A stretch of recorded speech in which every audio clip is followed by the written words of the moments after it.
राज्यात स्थानिक स्वराज्य संस्थांच्या निवडणुकीसाठी प्रचाराचा धुरळा उडालाय। उपमुख्यमंत्री एकनाथ शिंदे देखील कार्यकर्त्यांना बळ देण्यासाठी प्रचाराच्या रणधुमाळीत उतरलेत। मात्र प्रचाराची धावाधाव सुरू असतानाही एकनाथ शिंदेंनी वेळात वेळ काढून एनडीटीव्ही मराठी बरोबर संवाद साधला। भाजप आणि शिवसेनेमधला बेबनाव, उमेदवारांची पळवापळवी, भाजप विरोधातील नाराजी अशा अनेक विषयांवर त्यांनी त्यांची भूमिका मांडली आहे। पाहूया उपमुख्यमंत्री एकनाथ शिंदे यांची ही एक्सक्लुझिव्ह मुलाखत। नमस्कार, मी राहुल कुलकर्णी। श्री एकनाथ शिंदे आपल्यासोबत आहेत। मला असं दिसतंय की पूर्ण फोकस लाडक्या बहिणीवरती आहे। फोकस आमचा विकासावर आहे आणि अजेंडा आमचा विकास आहे।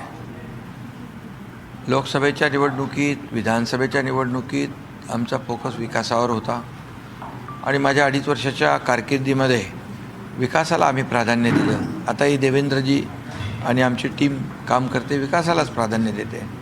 लाडक्या बहिणी ज्या आहेत, लाडक्या बहिणी एवढ्या मोठ्या प्रमाणामध्ये या निवडणुकीमध्ये सभानं येत आहेत आणि लाडक्या बहिणींनीच विधानसभेत जे काय आम्हाला भरभरून मतदान आणि योगदान दिलं ते तर आम्ही नाकारू शकत नाही। आणि म्हणून लाडक्या बहिणींच्या बाबतीमध्ये या ठिकाणी आपोआपच लाडक्या बहिणींचं जे कर्तृत्व आहे, लाडक्या बहिणींनी जो काही चमत्कार घडवला आहे या मागच्या विधानसभेच्या निवडणुकीमध्ये आणि याही निवडणुकीमध्ये मी पाहतोय संपूर्ण महाराष्ट्रभर की लाडक्या बहिणींची संख्या लक्षणीय आहे। प्रत्येक ठिकाणी अगदी उशिरापर्यंत लाडक्या बहिणी थांबत असतात। त्यामुळे लाडक्या बहिणींच्याबद्दल बोलणं हे आमचं कर्तव्य आहे। पण 2025च्या विधानसभा निवडणुकीचं जेवढं मी विश्लेषण केलं तर मेजॉरिटी असं दिसतं की तुम्ही ज्या वेगळ्या योजना आणल्या त्याचं मेजॉरिटी क्रेडिट आहे आणि बहुधा लाडकी बहीण योजना ही पण तुमचंच ब्रेन चाइल्ड आहे। त्यावेळेस मी मुख्यमंत्रीच होतो। आमची टीम देवेंद्रजी, अजितदादा आम्ही काम करत होतो एकत्र टीम म्हणून आणि त्यावेळेस एक सर्वसामान्य कुटुंबातल्या लोकांना काही ना काही एक आपल्या शासन म्हणून त्यांच्या पाठीशी उभं राहिलं पाहिजे। शेवटी मी देखील एक सर्वसामान्य कुटुंबातून आलो आहे, मी देखील एक शेतकरी कुटुंबातून आलो आहे। त्यामुळे मी देखील गरिबी पाहिलेली आहे आणि मी भाषणामध्ये देखील जाहीरपणे सांगतो, माझ्या आईची, पत्नीची काटकसर मी पाहिलेली आहे। कसा तो महिन्याची जी काय कसरत करावी लागायची हे मी पाहिले आणि त्यावेळेस जेव्हा मी मुख्यमंत्री झालो त्यावेळेस मात्र आम्ही ठरवलं की लाडक्या बहिणींसाठी, माझ्या माता भगिनींसाठी काही ना काही एक चांगली योजना की त्यांच्या कुटुंबाला हातभार लागेल आणि तिथूनच लाडक्या बहीण योजनेचा जन्म झाला। ते आम्ही होतं की तुम्ही वैयक्तिक फार आग्रही होता त्या योजनेसाठी? तर मग अरे आम्ही म्हणजे आम्ही टीम म्हणूनच काम केलं।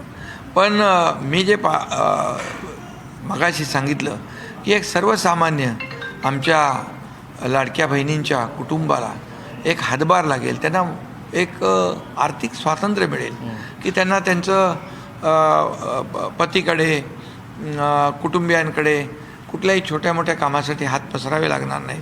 त्यामुळे एक आर्थिक स्वातंत्र्य त्यांना या योजनेतून मिळालं। आज त्यांना समाधान आहे की स्वतःच्या सहीने, स्वतःच्या स्वाक्षरीने आपल्या खात्यातले पैसे ते काढू शकतात आणि आम्ही एकदम ती योजना केली पण आणि प्रभावीपणे राबवली। त्यामुळे अनेक लोकांना ती लाडकी बहीण म्हटलं की विरोधकांच्या पोटात गोळा येतो आणि म्हणून मला सांगावं लागतं की लाडकी बहीण योजना कधीही बंद होणार नाही। हे विरोधक काही ना काही अफवा पसरवत असतात।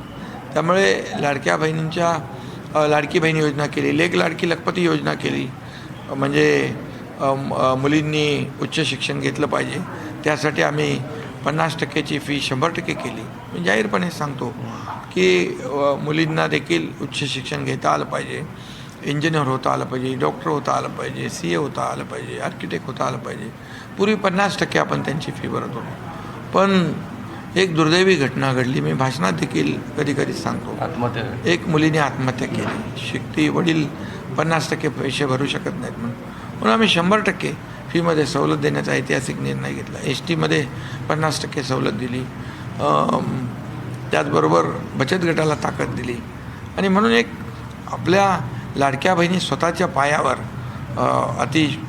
मजबूतीने उभ्या राहिल्या पाहिजे आणि कुटुंबाचा आधार बनल्या पाहिजे त्यासाठी आम्ही ह्या योजना पण मी हे वादासाठी नाही, पण पुन्हा हा प्रश्न विचारतो, लाडकी बहीण योजना म्हणजेच एकनाथ शिंदे.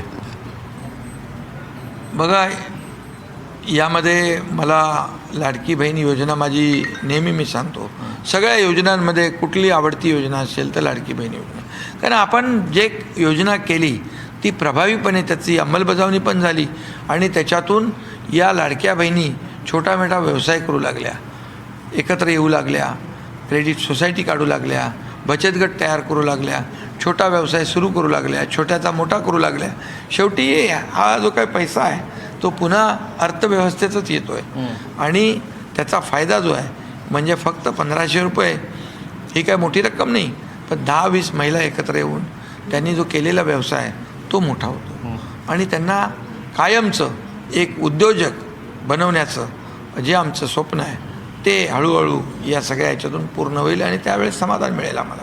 तर मग हाच संदर्भ घेऊन तुम्ही जनतेच्या मनातला मुख्यमंत्री असं म्हणता, कारण तुम्ही 2 शब्द फार कॉईन करता, CMला आणि DCMला, डेडिकेटेड टू कॉमन मॅन. मी जेव्हा CM होतो तेव्हा लोक म्हणायचे CM म्हणजे चीफ मिनिस्टर, मी म्हणायचो CM म्हणजे कॉमन मॅन. काय प्रॉब्लेम आहे? कॉमन मॅन म्हटलं तर काय प्रॉब्लेम होतो? आता मी DCM आहे तर लोकच म्हणतात dedicated to common man. Problem काय? शेवटी कॉमन मॅन जो आहे, सर्वसामान्य माणूस आपला केंद्रबिंदू आहे, तोच ठरवतो सगळं. ते तर खरं म्हणजे ही सर्वसामान्यांचं सरकार, त्यांचा अधिकार जास्त असतो, ते या राज्याचे मालक असतात आणि आम्ही सेवक असतो, या भावनेतून मी काम करतो. त्यामुळे मी जाहीरपणे जे काय आहे ते वक्तव्य करतो. पण ते नाशिकला तुम्ही जे बोलला ते थोडंसं त्याचे पॉलिटिकल अँगल पण काढले गेले की CM म्हणजे आत्ता विद्यमान CM आणि तुमच्यातल्या पूर्वीचे CM याच्यात थोडासा ताणतणाव वगैरे असं नाही. काय ताणतणाव? हे तुम्हीच सगळे पतंग उडवता हो पत्रकार. तुम्ही सगळ्या प्रश्न पण तुमचे, उत्तरं पण तुमची. आता तुम्हाला नाही बोलत, पण हे सगळं जे आहे वस्तुस्थिती वेगळी असते. काही नाही, आम्ही काम करतो आहे. आज देखील बघा चालू आहे सगळीकडे. आता विरोधक कुठे दिसत आहेत ते तुम्ही विचारणार नाही मी. विरोधकांनी तुम्हाला बाय दिलं, पण त्याच्या आधी बाय दिले. दोन तारखेनंतर काय होणार अशी चर्चा आहे महाराष्ट्रात. 2 तारखेनंतर महायुतीला प्रचंड विजय मिळणार. देर इज नो कॉन्फ्लिक्ट, काही त्याच्यात वाद नाही. काही नाही. काय वाद आहे?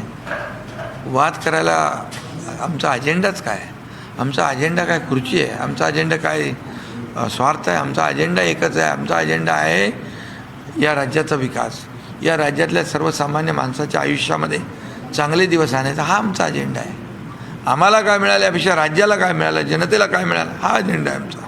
आणि विरोधकांनी बाय दिल्यासारखी परिस्थिती का आहे? तुम्ही असं म्हणताय की विरोधकांना संधी नाही आहे. दिसतं असं की 233 वगैरे जागा आल्यानंतर अंतर्गत स्पर्धा महायुतीचा विरोधकांना वाटतं की आपल्यात फार नाही यश मिळणार. नाही, त्यांनी मग शेवटी बघा निवडणूक असते, हे काय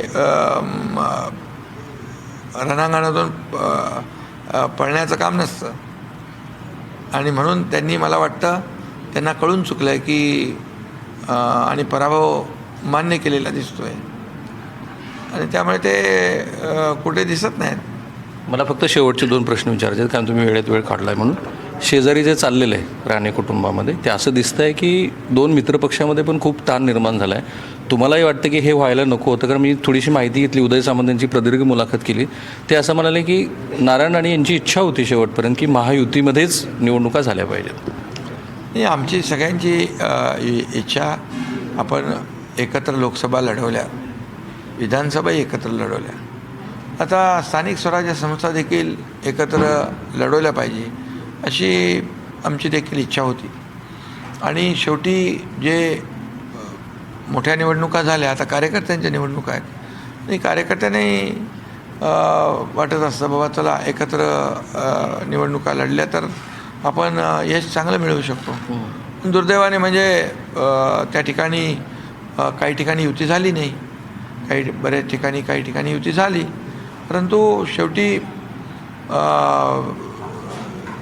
जेव्हा तुम्हाला 3 तारखेला रिझल्ट दिसेल तर महायुतीच च्या पारड्यामध्येच विजय दिसेल. तुमच्या आमदारावरती गुन्हा दाखल झाला, त्याची मी माहिती घेतो काय आहे ती. आणि शेवटी बघा काही गोष्टी ज्या घडल्या असतील त्याची माझ्यापेक्षा त्यांच्या मतदारसंघात घडलेल्या आहेत, त्यांना जास्ती माहिती असेल आणि त्यामुळे आज भेटणारच आहे मी. पण एक काम करणारा आमचा आमदार आहे आणि तो आमदार झाल्यापासून त्याच्या मतदारसंघात खूप काम करतो आहे आणि पक्षही त्याच्या पाठीशी आहे. अगदी शेवटचा प्रश्न की काल उदय सामंत असं म्हणाले की रवींद्र चव्हाण जे वागत आहेत त्या संदर्भामध्ये वरिष्ठांनी त्यांना काहीतरी सूचना देण्याची फार गरज आहे, कारण तुमच्यावर ज्या पद्धतीची टीका होते अप्रोक्ष थेटपणे ते स्वतःही नाराज आहेत आणि तुम्हाला मानणारे तुमचे आमदार तेही नाराज आहेत. मी अशा आरोप आणि टीकांकडे जास्त गांभीर्याने घेत नाही. तर मी मुख्यमंत्री झालो तेव्हापासून आरोप प्रत्यारोप ह्या सगळ्या गोष्टी मी पाहिलेल्या आहेत. मी कामावर फोकस करतो. आता एवढंच आहे की आपण युती धर्म आम्ही पाळतो, तर आपल्या घटक पक्षाने देखील सगळ्यांनीच युती धर्म पाळला पाहिजे. कारण ही जी आमची युती आहे ही युती कालची आजची नाही आहे. ही बाळासाहेबांच्या काळातली, बाळासाहेब अटलजी, अडवाणीजी यांच्या काळातली युती आहे. आणि आमची युती काय सत्ता आणि खुर्चीसाठी नाही झाली. आमची युती विचारधारेला घेऊन झालेली आहे, आयडिओलॉजीला घेऊन चाललेली आहे. आणि आता तर NDAचे आमचे प्रमुख आदरणीय देशाचे प्रधानमंत्री नरेंद्र मोदीजी NDA मजबूत कशी होईल, NDAची ताकद कशी वाढेल याकडे त्यांचा जास्त फोकस आहे.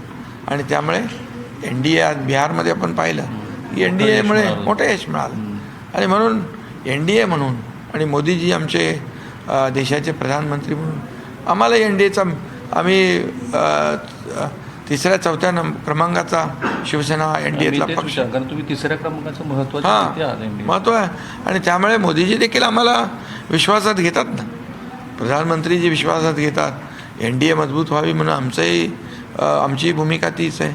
आपल्या खासदार डॉक्टर श्रीकांत शिंदे यांना देखील ऑपरेशन सिंदूरनंतर मोठं इंटरनॅशनल प्लॅटफॉर्म आदरणीय मोदीजींनी दिले. अनेक देशामध्ये गेले, त्यांनी लीड केलं. आणि त्यामुळे मला वाटतं महायुती मजबूत झाली पाहिजे. आणि या निवडणुकीत देखील काही ठिकाणी एकत्र लढलो, काही ठिकाणी वेगळे लढलो, तरी शेवटी तुमचं आणि देवेंद्रजीचं बोलणं आहे ना डे टू डे? चालू आहे ना. हां, बिलकुल. म्हणजे ते तुम्ही कसं बोललात, कसे हसलात त्याची चर्चा होत राहते. नाही, मी जेव्हा गरज असते तेव्हा बोलतो, ते माझ्याशी बोलतात, असं काही प्रॉब्लेम नाही. हे सगळं बाहेर तुमच्या मीडियामध्ये सगळ्या गोष्टी आहेत. Thank you so much. So Shri Eknath Shinde यांनी त्यांच्या मनात तसे प्रदीर्घ मुलाखत राहिली भाई तुमची, हे शॉर्टमध्ये तुम्ही दिली आहे. Cameraman Niketan Mane, Sameer Rahul Kulkarni, NDTV Marathi, Kankavli.